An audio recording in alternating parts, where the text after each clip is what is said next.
You've tuned in to the Top 10 Gardener with garden expert Ken Lain. Join him daily as he answers timely garden questions that are sure to make a difference in your gardens.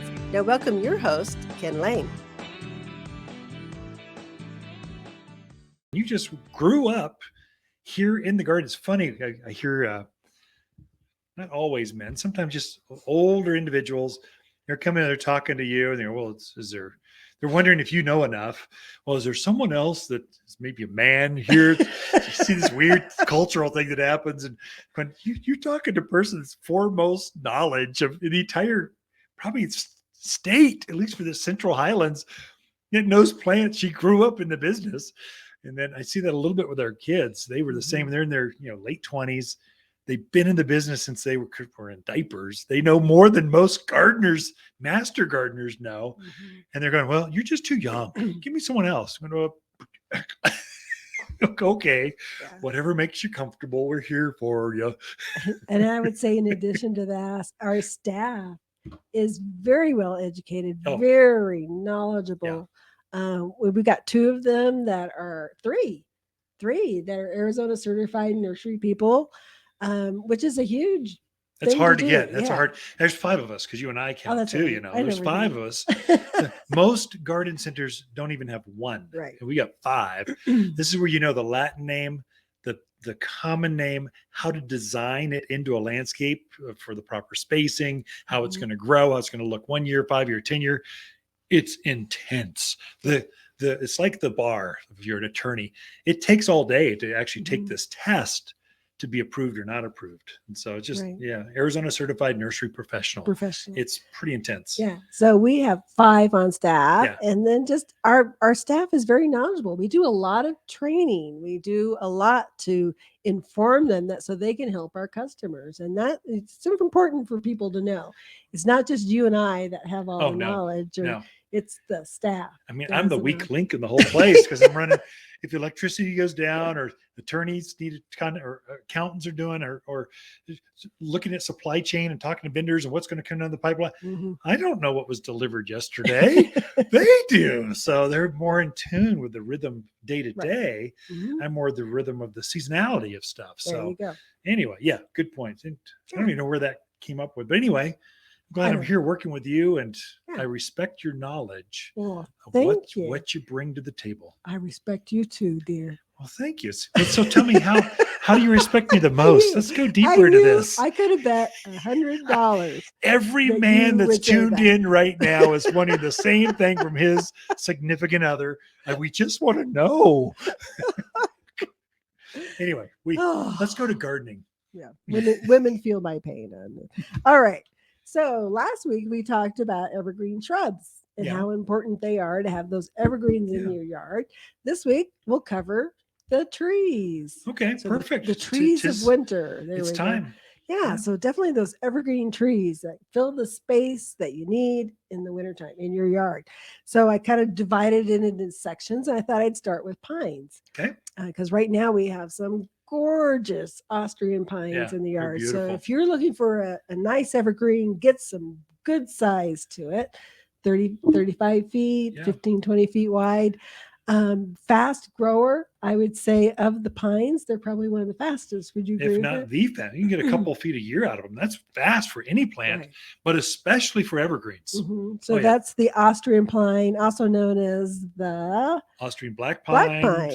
Pinus nigris. Right. Yeah. Oh, very good, dear. You showed black your Latin. Pine. Latin says pine. Pinus is pine. Nigris is black. Yeah. Black pine. There's also the Bosnian pine, which they're all kind of cousins of each other. So a little bit shorter needle, not quite as big a tree. Right. Half size. And its maturity, but another really one that does well. And then my favorite, which is the Oregon green pine. Oh. And I love this one because it fits into those smaller yards. Gets maybe 15 feet tall, 5 to 8 feet wide.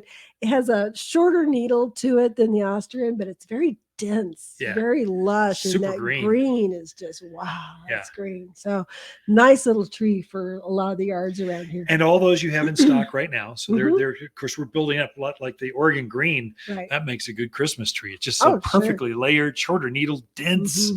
just screams, hug me. Of course, it's kind of pokey, but well, it looks there fuzzy. is one you can hug.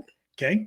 Is the Vanderwolf pine. Oh, good. So we do have some lovely Vanderwolfs and kind of a variegated needle on it.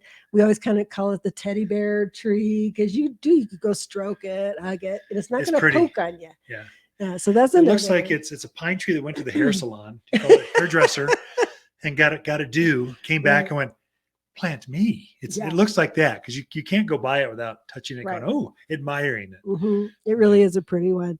Of course, the spruce, they do quite well in our area as well. The Colorado blue spruce is probably one that most people are familiar with. They have come out with the baby blue, which really is a beautiful blue for the spruce. It really keeps its color. It has that real silvery blue.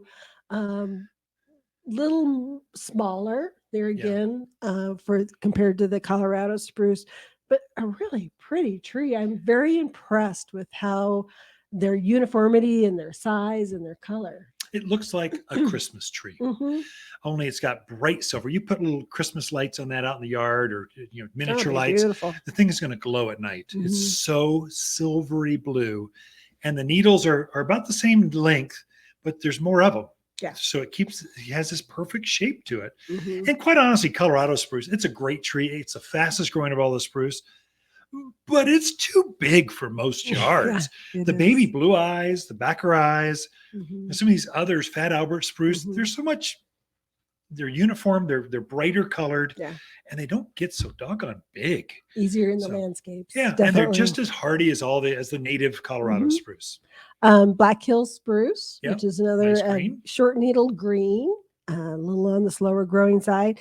And then, of course, Alberta spruce, which is great if you're looking for a living tree or you like to decorate out in your yard. They do tremendous in containers because they're so slow growing. They're easy to grow in a container. Yeah.